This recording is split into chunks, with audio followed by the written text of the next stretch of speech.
sitting with the Honorable Chief Minister of Telangana State, capital city Hyderabad.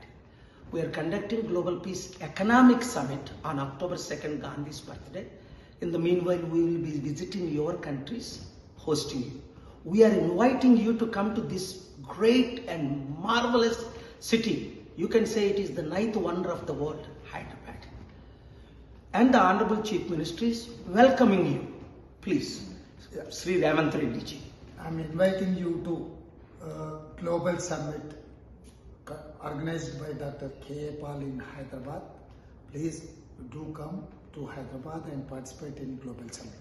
Revanth Reddy తమ్ముడు, మనం 4 సార్లు కలుసుకున్నాం. ప్రపంచ శాంతి సమిట్ పెడుతున్నాను అని మీరు మద్దతు ఇచ్చారు, వీడియో ఇచ్చారు.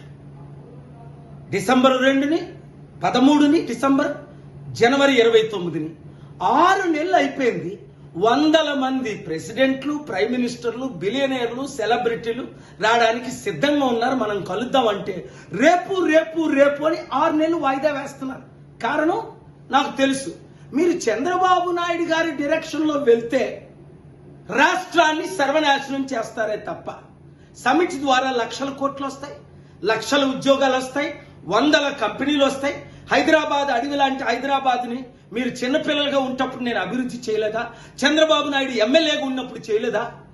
ఇది నేను ప్రశ్నించానని మీ జైపాల్ రెడ్డి 20-30 సార్లు, చాలా రికార్డింగ్లు కూడా ఉన్నాయి, నన్ను జైపించడమా, మా చారిటీ మూసేస్తామండమా?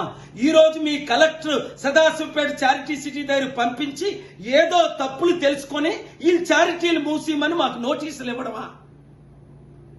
ఏంటి అన్యాయం? రాజశేఖర రెడ్డి గారు ప్రయత్నించారు, సర్వనాశనం అయిపోలేదా?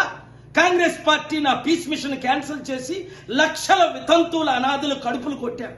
నేను ఏం అడిగాను? మిమ్మల్ని డబ్బులు అడిగాను. నేను తిరిగి ఇచ్చాను, 5 లక్షల కోట్లు ఇచ్చాను, ఇవ్వగలను అంటే మీరు మా మీద దాడులు చేయించడం ఏంటి? దయచేసి అర్థం చేసుకోండి. కేసీఆర్ ఎప్పుడైనా చారిటీలను క్లోజ్ చేయించాడు? ఆయన మీ కాంగ్రెస్ చేయించింది. ఇప్పుడు మీ కాంగ్రెస్ నాతో క్లోజ్గా ఉన్నారే. మీ కొరకు నేను ఫైట్ చేసేనే.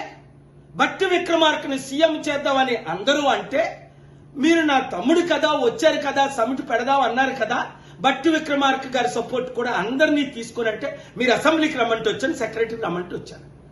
దీని ద్వారా ఎందుకు నష్టం? ఆంధ్ర 12 లక్షల కోట్ల అప్పు, తెలంగాణ 7 లక్షల కోట్ల అప్పు తీర్చొద్దా? అభివృద్ధి చేయొద్దా? చంద్రబాబు నాయుడు మాట మీరు వినకండి. రేపు ఆయన వస్తున్నాడు. దేనికి? మిమ్మల్ని ఇరికించింది ఓటుకు నోటుకి కేసులో జూలై 24ని జడ్జిమెంట్. అది నా చీఫ్ జస్టిస్ కి నేను కేసు వెయ్యాలా, ఆర్గ్యూ చెయ్యాలా? ఆయన చెప్పిన మోసంలోనే మీరు మోసపడి మీరు జైలుకి వెళ్ళారు. అది నా వాయిస్ కాదని ఆయన అన్నాడు. రేపు కలుక్కున్నది మీరు అందుక, లేదా శాంతి సమిట్లు పెడదాం, రండి, నన్ను పిలండి. మీరిద్దరూ నా శిష్యులే. మీరు బ్లెస్సింగ్స్, ఆయన బ్లెస్సింగ్స్ తీసుకున్నాడు. 2 రాష్ట్రాలే అభివృద్ధి చేద్దాం. ఈ దాడుల్ని అరికట్టండి, లేదా దేవుడే మీ మీద దాడి చేస్తాడు. చిత్తుగా కేసీఆర్ను ఓడించడానికి కారణం తెలుసుకోండి. మీరు ఈ వీడియో ప్రతి ఒక్కరికి పంపించండి.